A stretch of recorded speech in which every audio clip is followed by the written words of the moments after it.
तुमच्याकडे खोक्याच्या घरावर बुलडोझर फिरवला जातो त्याआधी या घरामधून सिलेंडर जे आहे ते बाहेर काढण्यात आलेले आहे। आपण पाहतो वन विभागाचे अधिकारी बुलडोझर घेऊन या ठिकाणी दाखल झालेत। खोक्याच्या घरावर बुलडोझर फिरवला जाणार आहे।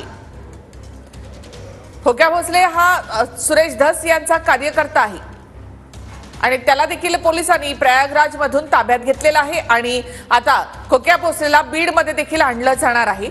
मात्र त्याआधी खोक्या भोसलेच्या घरावर बुलडोझर फिरवला जातोय।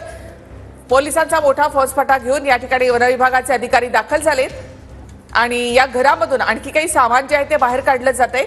याआधी या घरासंदर्भातली माहिती देण्यासाठी वन विभागाने नोटीस देखील बजावून झाली, मात्र 48 तासात याला उत्तर न मिळाल्यामुळे वन विभागाकडून आता या घरावर बुलडोझर फिरवला जाणार आहे। खोक्या भोसले याचं हे घर वन विभागाच्या जमिनीवर आहे आणि थेट दृश्य आपण पाहतो। वन विभागाच्या जमिनीवर अनधिकृत घर आहे आणि त्यावर आता बुलडोझर फिरवला जातोय।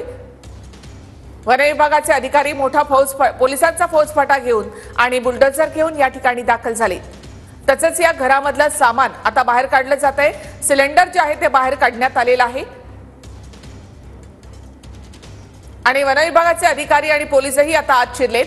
तसंच या घरामध्ये असलेलं सामान आता बाहेर काढलं जातंय। कूलर या ठिकाणी बाहेर काढण्यात आलेला आहे, तसंच सिलेंडर देखील बाहेर काढण्यात आले। काही खुर्च्या आहेत त्या देखील या ठिकाणाहून बाहेर काढल्या जात आहेत। पार्टीचं ऑफिस असावं यासारखं या ठिकाणी हे घर आहे खोक्या भोसलेचं। घरामधली भांडी जी आहेत ती देखील आता बाहेर काढली जात आहेत। खोक्या भोसलेच्या या घरावर बुलडोझर फिरवला जातोय। विशेष म्हणजे खोक्या भोसलेला आजच प्रयागराज मधून महाराष्ट्रामध्ये आणण्यात येत आहे। काही वेळातच विमानानं त्याला मुंबईत आणलं जाईल आणि त्यानंतर बाय रोड त्याला बीड मध्ये नेलं जाणार आहे। बीड मध्येही केस चालेल। तर खोक्या भोसलेवर 20 दिवसांमध्ये 3 गुन्हे दाखल झाले। वन्य प्राण्यांची शिकार, गांजा बाळगणं यासारखे गुन्हे त्याच्यावर दाखल करण्यात आलेले आहेत आणि वन विभागाच्या जमिनीवर अनधिकृत घर बांधणं या संदर्भात देखील शिरूर कासारपासून काही अंतरावर खोक्या भोसलेचं हे घर आहे आणि आपण या ठिकाणी बघतोय सतीश उर्फ खोक्या भोसले फिरवला जाणार आहे। तर